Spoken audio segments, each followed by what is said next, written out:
आप senior doctor.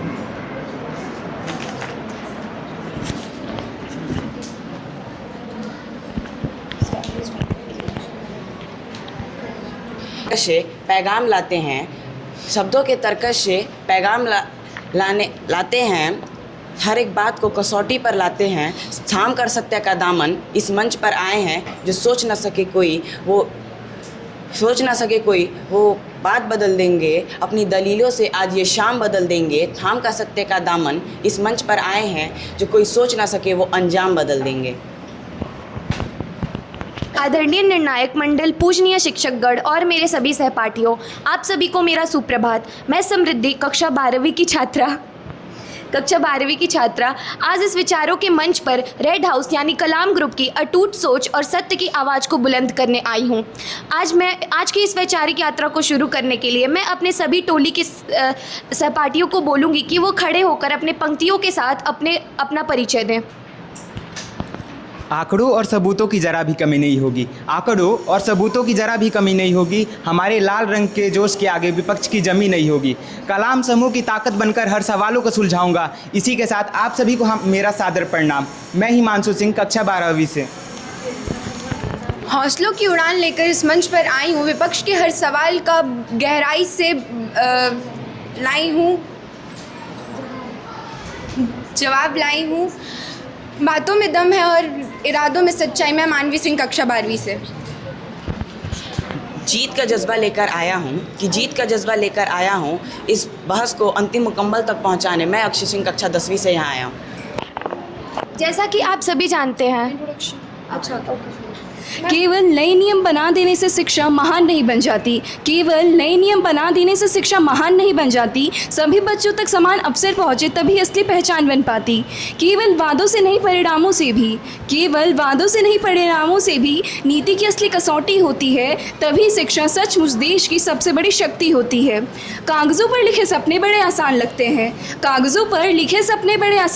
हैं। असली इम्तिहान तो ज़मीन पर उतरने में होते हैं। इसी के साथ आप सभी को हमारा सुप्रभात। मैं तृप्ति आज अपने सहयोगी समीर विक्रम सिंह, रुखसार खातून और स्मृति सिंह के साथ आज की वाद विवाद प्रतियोगिता में उपस्थित हूँ। और आज का हमारा विषय है नई शिक्षा नीति हमारे लिए वरदान है या फिर नुकसानदायक, और हम इसके विपक्ष में बोलेंगे। जैसा कि हम सभी जानते हैं, 29 जुलाई 2020 को नई शिक्षा नीति को लागू किया गया था और इसे बनाया था डॉक्टर के कस्तूरीरंगन ने, जो कि पूर्व इसरो के साइंटिस्ट रह चुके हैं। मेरा आपसे सीधा सवाल ये है कि क्या रटने की प्रक्रिया को हटाकर बच्चों को सोचने और समझने पर मजबूर करना को विरोध करना ये सही है या नहीं? देखिए, नई शिक्षा नीति कहती है कि वो हमारे शिक्षा में बदलाव करेगी, लेकिन बदलाव हमेशा लाभदायक हो या आवश्यक तो नहीं। नई शिक्षा नीति में बहुत सारे पहलू ऐसे भी हैं जो बच्चों को वरदान के साथ साथ उनके लिए हानिकारक भी साबित होते हैं। और जो आपने बात कही कि वो रटने की प्रक्रिया को हटाकर समझने की प्रक्रिया को लागू कर रही है, तो मैं आपको बता दूँ, आज भी हमारे इस विद्यालयों में बहुत सारे ऐसे बच्चे हैं जो आज भी समझने की बजाय रट कर परीक्षाएँ देते हैं और पास हो जाते हैं। लेकिन वही बच्चे जब किसी उच्च परीक्षा में भाग लेते हैं तो वो इसी वजह से उसमें पीछे हो जाते हैं, क्योंकि वो रट कर पढ़ते हैं। देखिए, बदलाव प्रकृति का नियम है और मेरा मानना और ये मानना सबका है कि बदलाव आना आवश्यक है। आपने कहा कि बच्चे पहले रट कर याद करते हैं और उसके बाद जब वो उच्च परीक्षाओं में जाते हैं तो वहाँ वो रट कर पास नहीं हो पाते, अच्छे अंक नहीं ला पाते हैं। तो यही तो नई शिक्षा नीति की सोच है कि वो बच्चों को बचपन से ही रटने के बजाय कौशल विकास पर ध्यान दे रही है, जिससे बच्चे ना रटें और आगे की परीक्षाओं के लिए पहले से ही तैयार रहें। हम आपको बता दें कि हमारे देश में कुल 10 लाख से भी ज़्यादा सरकारी स्कूल हैं और उसमें तकरीबन 14 करोड़ से भी ज़्यादा बच्चे पढ़ने के लिए जाते हैं। वहीं प्राइवेट स्कूल्स 3 लाख के तकरीबन हैं और उसमें 8 करोड़ से भी ज़्यादा बच्चे पढ़ने के लिए जाते हैं। तो आपको नहीं लगता कि जो प्राइवेट स्कूल्स कम ही हैं लेकिन उसमें बच्चे ज़्यादा पढ़ने जा रहे हैं, लेकिन सरकारी स्कूल ज़्यादा हैं पर उसमें बच्चे कम पढ़ रहे हैं? जी, अगर मैं आपको एक बात बता दूं, आपका डाटा पहले मैं सही करना चाहती हूं। भारत में 11 लाख सरकारी स्कूल हैं, कुल 14 लाख स्कूल हैं, जिनमें से 11 लाख स्कूल सरकारी हैं और बाकी निजी स्कूल हैं। आपने क्या कहा कि निजी स्कूलों में बच्चे ज़्यादा जाते हैं, सरकारी स्कूलों में कम जाते हैं। तो आप बच्चे कम जाने की वजह से इस नीति को गलत नहीं ठहरा सकती हैं, क्योंकि वो माता पिता की मानसिकता होती है कि बच्चों को किस स्कूल में पढ़ाना है, निजी में पढ़ाना है या सरकारी में पढ़ाना है। बस इस कारण की वजह से आप एक ऐसी नीति का विरोध नहीं कर सकती हैं जो कक्षा 6वीं से ही बच्चों को कोडिंग, AI और ई-कॉमर्स जैसी चीज़ें सिखा रही है, जो उनके भविष्य में जाकर उन्हें जॉब दिलाएगी, उन्हें नौकरी दिलाएगी, उन्हें रोज़गार दिलाएगी।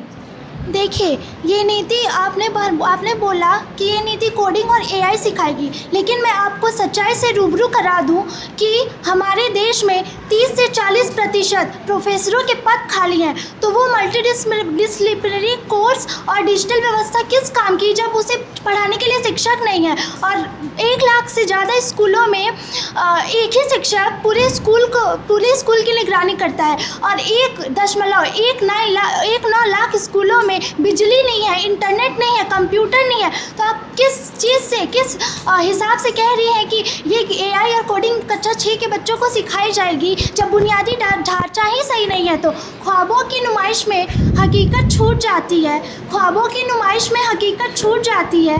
जब बुनियादी कच्ची हो तो मीनारें टूट जाती हैं। देखिए, आपने कहा कि बच्चों को कोडिंग और ये सब सिखाने के लिए उच्च ढांचा उपलब्ध नहीं है, पर मैं आपको बता आपका समय पूरा हो गया।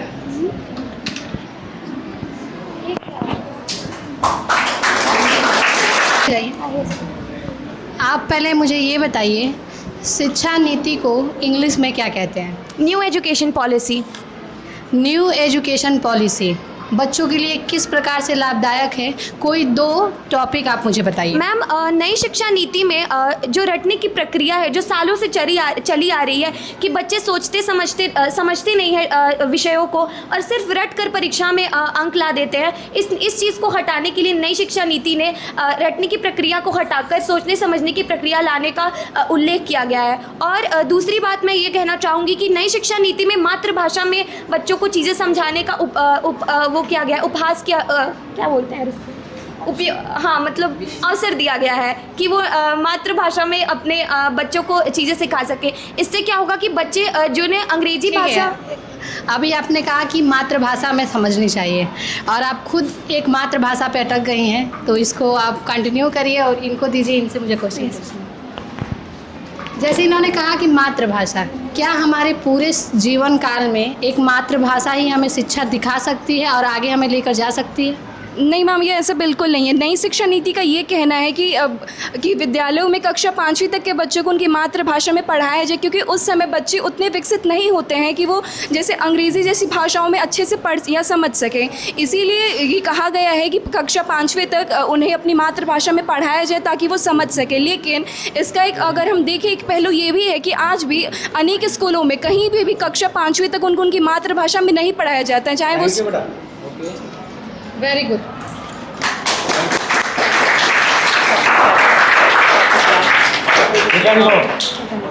क्या टॉपिक बता देना मैम को अपना। हो गया। नई शिक्षा नीति